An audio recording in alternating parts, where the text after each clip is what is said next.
मौका भले ही सोनेलाल पटेल की जयंती का था, लेकिन मंच 2024 के लिहाज से तैयार हुआ था और इसी मंच से बीजेपी के चाणक्य यानी अमित शाह ने उत्तर प्रदेश में चुनावी शंखनाद भी कर दिया है। इसे आप इस तरीके से भी समझ सकते हैं कि यूपी में कुर्मी समाज 6% है, ओबीसी में 35% के करीब है और 48 विधानसभा सीटों पर निर्णायक 8 से 10 लोकसभा सीटों पर पकड़ है। 25 जिलों में कुर्मी समाज का अच्छा खासा प्रभाव है, यानी कि कुर्मी समुदाय पूर्वांचल से लेकर बुंदेलखंड और अवध के साथ साथ रोहिलखंड तक किसी भी दल का सियासी खेल बनाने और बिगाड़ने की स्थिति में है।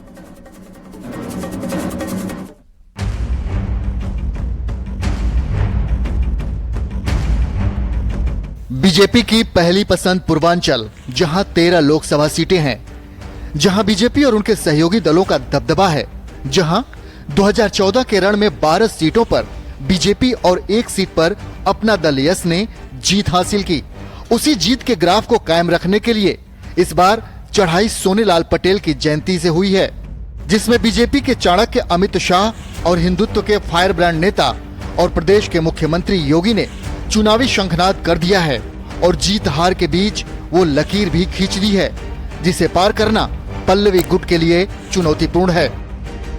अपना दल यस के साथ गृह मंत्री अमित शाह हैं, सीएम योगी आदित्यनाथ हैं, बीजेपी के प्रदेश अध्यक्ष भूपेंद्र चौधरी और केंद्रीय मंत्री रामदास अठावले हैं, तो अपना दल के साथ सिर्फ एसपी अध्यक्ष अखिलेश यादव नजर आए। यानी सोनेलाल पटेल की विरासत को लेकर दोनों बेटियों के बीच छिड़ी जंग में पल्लवी पटेल का पलड़ा भारी रहा। दोनों गुट ने अलग अलग कार्यक्रम का आयोजन किया, लेकिन बीजेपी ने इस कार्यक्रम को भी ग्रैंड बनाते हुए यूपी की जनता को खास संदेश दिया। पहली मंत्री परिषद है जिसमें 27 पिछड़ा समाज के मंत्री बनकर पिछड़ा समाज का कल्याण का काम कर रहे हैं। ये पहली बार सबसे ज्यादा पिछड़ा समाज के, आदिवासी समाज के और दलित समाज के सांसद किसी गठबंधन में चुनकर आए हैं तो वो एनडीए के गठबंधन में चुनकर आए हैं। 2024 में एक बार फिर से प्रधानमंत्री मोदी जी की लीडरशिप में एनडीए की पूर्ण बहुमत की सरकार बने, इसके लिए एनडीए में भारतीय जनता पार्टी, अपना दल, निषाद पार्टी और सभी सहयोगी दलों को मिलकर के एक बार फिर से प्रधानमंत्री मोदी जी के उस अभियान के साथ जुड़ना है। यानी कार्यक्रम भले ही सोनेलाल पटेल की जयंती का हो, लेकिन इसी बहाने एनडीए और पीडीए आमने सामने आ गए और जयंती पर जंग के बीच बीजेपी ने 24 के लिए विजयी उद्घोष भी कर दिया। मोदी जी के नेतृत्व में 2024 के लोकसभा चुनाव में जो भारतीय जनता पार्टी का संकल्प, उस संकल्प को पूरा करने के लिए हम लोग आगे बढ़ेंगे। मैं एक बार अपना दल के राष्ट्रीय अध्यक्ष आदरणीय बहन अनुप्रिया पटेल जी का और अपना दल के सभी वरिष्ठ पदाधिकारियों का आभार प्रकट करता हूं कि आज उन लोगों ने इस कार्यक्रम में हम सब लोगों को प्रतिभाग करने का अवसर दिया है। और मैं जा रहा हूं सपा, बसपा और कांग्रेस को हराने के लिए। ये दल है अपना, ये दल है अपना, पूरा करना है सोनेलाल जी का सपना।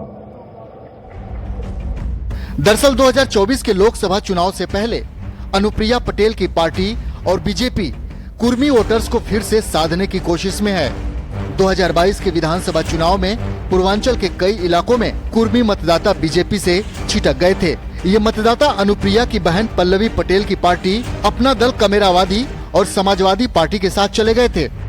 ऐसे में अनुप्रिया की पार्टी के आयोजन से खुद अमित शाह भी शामिल होने लखनऊ पहुंचे, क्योंकि बीजेपी और अपना दल यस की कोशिश छिटके हुए कुर्मी मतदाताओं के साथ ही अन्य पिछड़े मतदाताओं को बड़ा संदेश देना मकसद है। जिंदगी में समस्या तो हर दिन नई खड़ी है, जिंदगी में समस्या तो हर दिन नई खड़ी है, लेकिन जीत जाते हैं वो जिनकी सोच कुछ बड़ी है। और ऐसे थे हमारे डॉक्टर सोनेलाल पटेल जी,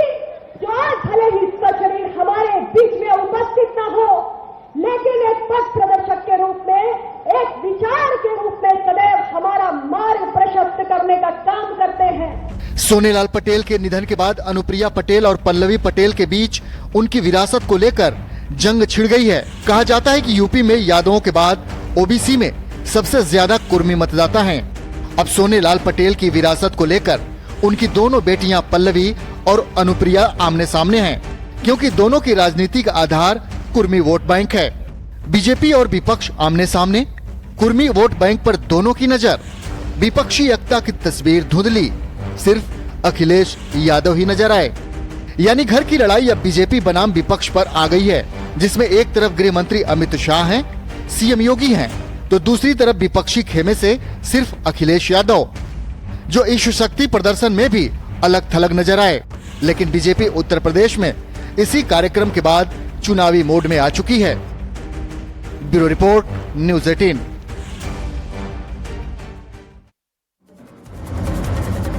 तो जयंती पर शक्ति प्रदर्शन के मायने क्या हैं, अब ये भी जल्दी से समझ लीजिए, क्योंकि यूपी के विधानसभा चुनाव में ओबीसी समुदाय में इस बार सबसे ज्यादा कुर्मी समुदाय से ही विधायक चुने गए, जबकि ओबीसी में उनकी आबादी यादव समुदाय से कम है। प्रदेश में 41 कुर्मी विधायक जीते हैं, जिनमें 27 बीजेपी गठबंधन से, 13 सपा गठबंधन से और 1 कांग्रेस पार्टी से जीतकर सदन पहुंचे हैं। यूपी विधानसभा में 27 यादव से ज्यादा 41 कुर्मी विधायक बने। और वहीं इस बार यादव विधायक की कुल संख्या सदन में 27 है, जिसमें से 24 सपा और 3 बीजेपी से जीत कर आए हुए हैं।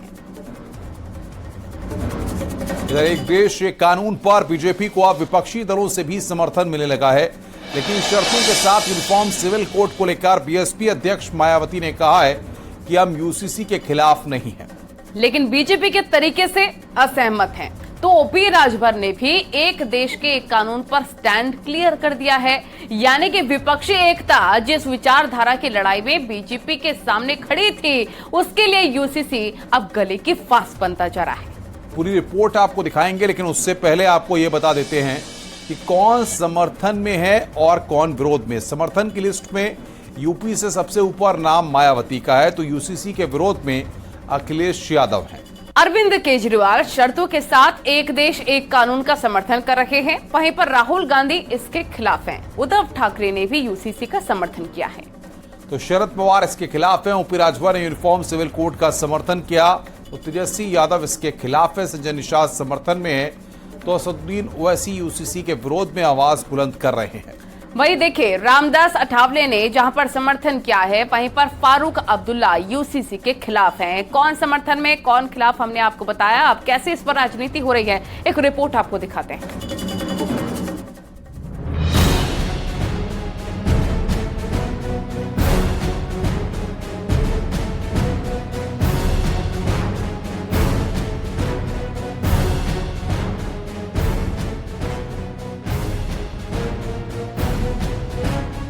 हिंदू और मुसलमानों के लिए एक जैसे कानून, बेटे और बेटियों के लिए एक जैसे कानून, पति और पत्नी के लिए एक जैसे कानून, शादी और निकाह के लिए एक जैसे कानून, यानी वो कानून जो देश के हर वर्ग समुदाय पर लागू होगा, उसका समर्थन और विरोध हो रहा है। बीजेपी यूनिफॉर्म सिविल कोड को जरूरी बता रही है, लेकिन कांग्रेस इसे बीजेपी का सियासी हथकंडा करार दे रही है, और यहीं से शुरू हो गई समर्थन और विरोध की लड़ाई। मायावती ने किया समर्थन, केजरीवाल ने किया समर्थन, उद्धव ठाकरे ने किया समर्थन, ओपी राजभर ने किया समर्थन।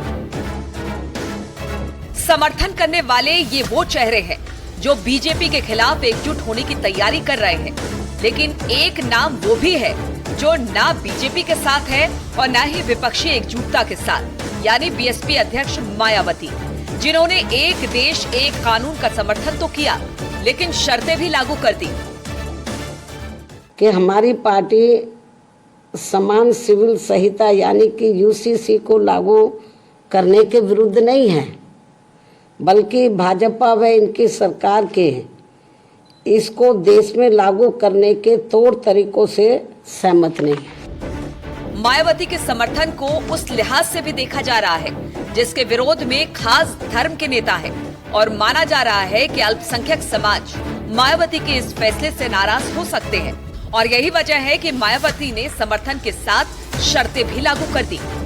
तो फिर राजभर ने भी यूनिफॉर्म सिविल कोड का समर्थन किया, जबकि इससे ऊपर उठकर तब सरकार को इसे लागू करना चाहिए तथा ना ही इसमें कोई धार्मिक पक्षपात होना चाहिए। और यदि भाजपा सरकार ऐसा कुछ करती है तो तब फिर हमारी पार्टी इस मामले में अपना कोई सकारात्मक रुख अपनाएगी, वरना हमारी पार्टी इसका विरोध करेगी। देखिए, जब एक देश एक संविधान है तो संविधान में अलग अलग धर्मों में अलग अलग कानून है। जैसे एक धर्म में 9 साल की बच्ची के साथ शादी करने का प्राविधान है, और उधर एक धर्म में 18 साल संविधान कहता है कि 18 साल की उम्र में ही बच्ची की शादी होगी। तो महिलाओं के साथ इस तरह का भेदभाव क्यों? समर्थन और विरोध की लड़ाई में बीजेपी कांग्रेस समर्थित एकजुटता पर लगातार हमलावर है।